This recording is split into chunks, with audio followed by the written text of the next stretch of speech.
Hey, good morning to you. Yeah, if we are doing virtual school come Monday, decided by Mayor Mamdani, then kids would have to know today because schools do have to hand out computers for kids who do not have that technology at home. But here's how we're preparing right now. You can see the salt behind me.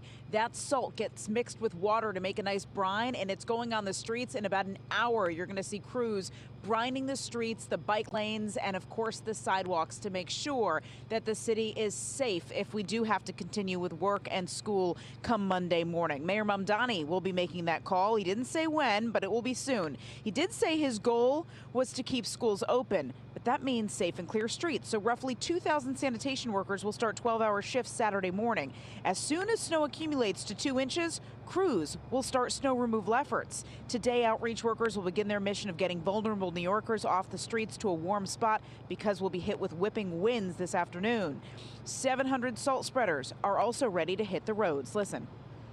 That brine, it's a liquid salt solution that really reduces the amount of snow and ice that accumulates.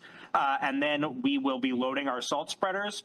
We'll be converting our collection trucks into snowplows so that when the snow starts coming in very early on Sunday, we're ready to go. As of now, we have not yet made a decision as to what Monday will be.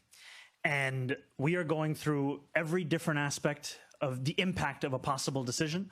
As I said earlier, parents feel one way about this, students feel very differently about this.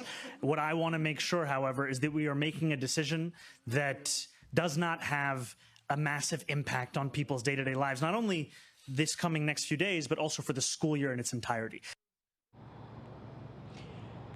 As a New York City school parent, I can tell you that we already have our Zoom link in our Google Classroom ready to go from our teacher, but they're waiting for the mayor to make that call on whether it will be no school, virtual school, or if this storm will be a bust. We'll have to wait and see, and schools could be open. The mayor said that first it starts with clear and safe streets, and that brining effort will get underway in just about an hour. We're live in Lower Manhattan. I'm Kalorama, Pix 11 News.